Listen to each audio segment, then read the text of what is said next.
Hey guys, welcome back to the Karvin Katers Cooking Channel. Today we have a no-bake Oreo cheesecake.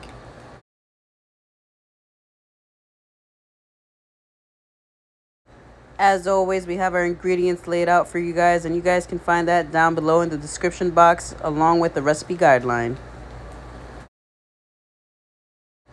Alright guys, so we're going to start off by adding our melted butter to our Oreo crumbs. Now these crumbs I bought myself already crumbed up. If you guys don't have that available, you guys can just buy a pack of Oreos and put them in a food processor or zip top bag and, just mash them up with a rolling pin or a pan, whatever's available.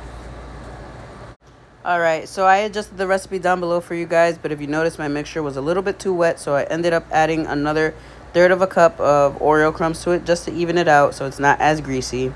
And for the molding, guys, you want to make sure that you spoon in a mixture, and I'm using my measuring cup just to press down and make sure that I have an even flat surface on the bottom, and I'm adjusting the edges as I add and I press them down. You want to make sure everything is nicely tight and packed.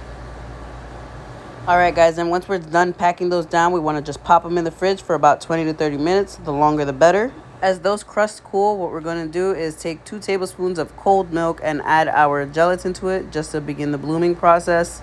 In another bowl, we're going to add the remainder of our milk, and we're going to add our sugar to that. We're going to heat that up in the microwave for about a minute. If you guys don't have a microwave, you can just do it on the stovetop just until it becomes a simmer. We just want it hot enough so that the sugar dissolves. So over here, I'm just going to show you a quick trick that we use in the kitchen when we're whisking, when we don't want our bowls to be wiggling all over the place, or just to make sure that our bowl is super stable on the table. We just make a well with this towel.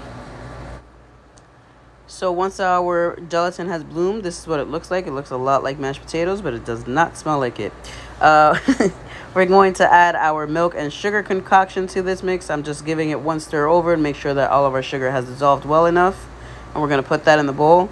I'm going to begin whisking that, or whipping since we're using that hand blender. We're going to whip it together, and then I'm going to add the cream cheese. Now earlier you saw that when I showed you the bowl trick, I had a bowl of cream cheese there. I ended up just whipping that a little bit just so that it's easier to combine. You guys can skip that step if your cream cheese is to room temperature. Mine was still a little cold though.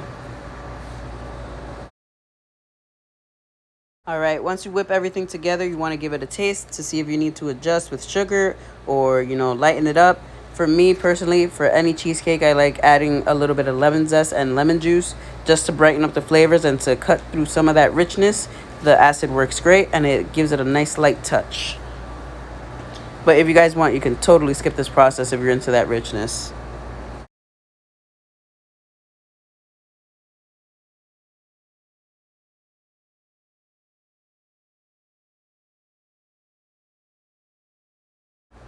Once everything is combined, you guys can skip this step, or you guys can feel free to use a spoon or a ladle. I'm going to place my mixture into a piping bag just so I have better control of where this is going.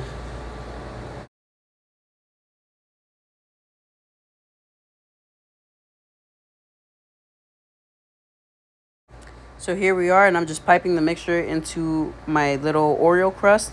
You don't have to do the circular motion. This was just me getting a feel for piping again. I'm using this as an excuse to practice. If you guys are into baking like that, you guys can always practice by filling your shells in, or, if you really wanted to practice writing your letters, you can do that here too. But again, I use the piping bag just as a sense of control. So after we've piped our mixture into our crust, what we want to do is just even them out by using an offset spatula, making sure that it's all spread out. And we want to slowly press in to those crevices. We don't want to break our crust because they're still a little delicate. But what you want to do is just make sure you smooth it out, press it down, and make it as even and smooth as possible.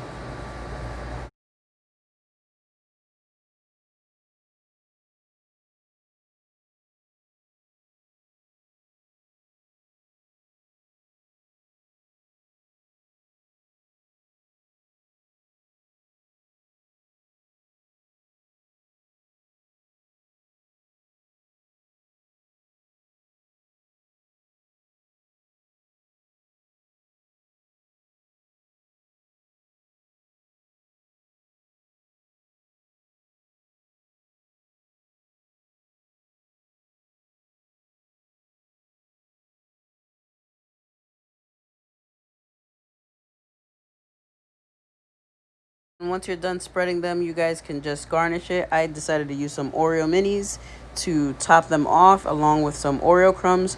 Now this process, I would suggest we're gonna eat these right away, to be honest. Like, we're gonna eat them as soon as those 3 hours are up. We're eating them. If you guys want to, what you can do is hold off, just because your cookies can get stale from being in the fridge if you're gonna do it overnight. If not, leave that as a last minute topper. But since we're gonna eat them right away, we don't gotta wait.